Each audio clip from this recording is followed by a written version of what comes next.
जय हिंद दोस्तों। तो आज हम देखेंगे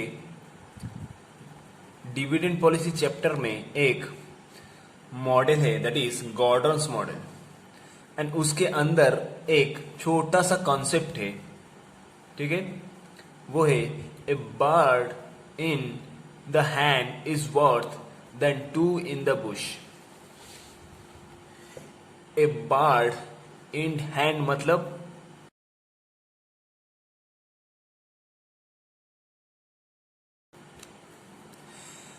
and two in the bush मतलब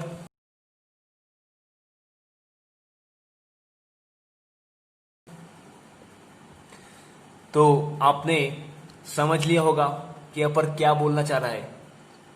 इसका जो सिंपल मीनिंग है, जो बर्ड आपके हाथ में है वो काफी बेहतर है जो बर्ड बुश में है, जो बर्ड ट्री में है।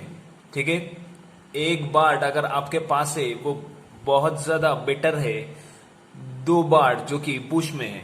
ठीक है, अब देखो क्या बोल रहा है इसका। तो गॉर्डन मॉडल्स में बोला गया है कि अगर R इक्वल्स टू K है तो डिविडेंड पॉलिसी इररिलेवेंट है शेयर वैल्यू डिटरमाइन करने में। ठीक है, क्योंकि एज पर गॉर्डन्स मॉडल हमने देखे हैं बहुत सारा सम्स में प्रीवियस वीडियो में कि गॉर्डन मॉडल के अनुसार अगर R इक्वल्स टू K होता है तो शेयर वैल्यू सेम रहता है, डिविडेंड कम दो तो भी डिविडेंड ज्यादा दो तो भी, यानी कि रिटेन्ड अर्निंग्स जो भी हो irrespective of retained earning and irrespective of dividend paid the value of share remain same. Value of share तो सेम ही होता है, लेकिन ये मॉडल डिस्कवर करने के बाद, ठीक है, गॉर्डन्स ने ही फिर बोला है इस मॉडल में एक लिमिटेशन है। क्या लिमिटेशन है देखो।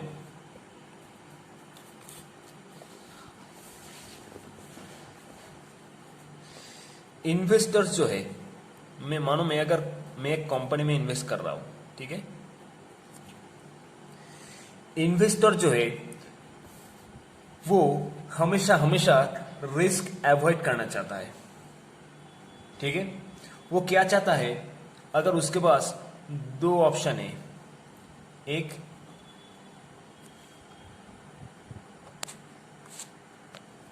कंपनी अभी डिविडेंड दे, दो कंपनी डिविडेंड दे लेकिन बाद में। अभी कंपनी क्या करेगा, रिटेन अर्निंग ज्यादा करेगा। ठीक है, तो अगर दोनों ऑप्शन उसको दिया जाए कि अभी तुम डिविडेंड चाहते हो या फिर डिविडेंड बाद में चाहते हो, अभी कंपनी वो जो डिविडेंड का पोर्शन तुमको देने वाला था वो रिटेन्ड अर्निंग कर रहा है। ठीक है, वो रिटेन्ड अर्निंग के फॉर्म में कंपनी में स्टोर हो रहा है। ठीक है, तो अगर कोई भी इन्वेस्टर को ऐसा पूछा जाए तो 90% लोग यही बोलेगा कि मेरे को डिविडेंड अभी चाहिए। ठीक है, क्योंकि वो रिस्क अवॉइड करना चाहता है। ठीक है, रिस्क अवॉइडेंस। कोई भी आदमी यानी कि ज्यादातर आदमी रिस्क को अवॉइड ही करना चाहता है। ठीक है, हमेशा सेफ खेलना चाहता है वो। ओके, तो अगर किसी को इन्वेस्टर को ये ऑप्शन दिया जाए कि तुम डिविडेंड अभी चाहते हो या फिर डिविडेंड बाद में चाहते हो, वो बोलेगा मेरे को रिस्क बिल्कुल नहीं लेना है भाई, मेरे को रिस्क लेना ही नहीं है, मैं अभी डिविडेंड लेता हूं, बाद में क्या पता डिविडेंड दे भी या ना दे, कंपनी डूब जाए।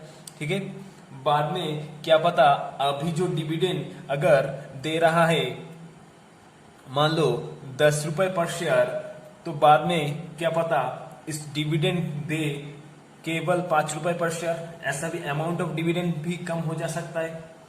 ठीक है, ऐसा हो सकता है। ठीक है, तो एज ए इन्वेस्टर मैं हमेशा प्रेफर करूंगा डिविडेंड अभी मेरे को मिले। ठीक है, तो देखो इस पैरा में क्या लिखा है, investor are rational and hence they want to avoid risk. Obviously मैं डिविडेंड अभी चाहता हूं, रिस्क को मैं अवॉइड कर रहा हूं, ठीक है।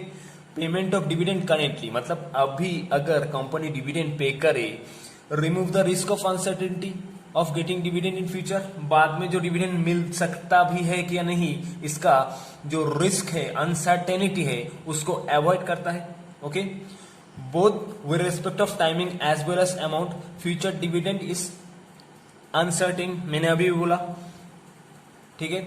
Both in respect of timing मतलब कब देगा वो कंपनी डिविडेंड, ये अनसर्टेन है।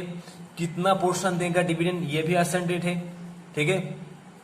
तो शेयर होल्डर हमेशा प्रेफर करेगा डिविडेंड मेरे को अभी दे, ठीक है। तो अब देखो शेयर होल्डर्स क्या करेगा। शेयर होल्डर्स के पास दोनों ऑप्शन था, एक डिविडेंड अभी दो या फिर डिविडेंड बाद में दो, ठीक है। तो शेयर होल्डर्स या फिर इन्वेस्टर कौन सा चूज करेगा, ये वाला ऑप्शन, ओके। तो अगर कोई कंपनी डिविडेंड बाद में ना देके डिविडेंड अभी देता है, करेंटली देता है, तो इन्वेस्टर क्या करेगा, जो शेयर है उसको ज्यादा प्राइस में खरीदेगा, ठीक है। क्योंकि शेयर में इन्वेस्टर ज्यादा प्राइस में क्यों खरीद रहा हूं, क्योंकि मेरे को डिविडेंड अभी चाहिए, तो डिविडेंड अभी चाहिए तो शेयर का प्राइस अगर इंक्रीज भी हो जाए तो भी शेयर होल्डर्स या इन्वेस्टर शेयर्स खरीदेगा। इसका मतलब मार्केट वैल्यू ऑफ शेयर्स क्या होगा, इंक्रीजेस, ठीक है। Market value of share increases, अगर डिविडेंड अभी देता है तो market value of share increases, dividend अभी ना देके बाद में देता है तो market value of shares decreases. On the other hand dividend अगर बाद में पे करे तो वैल्यू ऑफ शेयर्स को वो डिस्काउंट कर लेगा, ठीक है। वैल्यू ऑफ शेयर्स को क्या करेगा, डिस्काउंट क्यों करेगा भाई, क्योंकि इसमें तो रिस्क है, रिस्क ऑफ अनसर्टेनिटी, ठीक है। तो इसको करेगा डिस्काउंट, एंड डिस्काउंट करने से क्या होगा, वैल्यू ऑफ शेयर्स क्या हो जाएगा, डिक्रीज, ठीक है। Value of share decrease.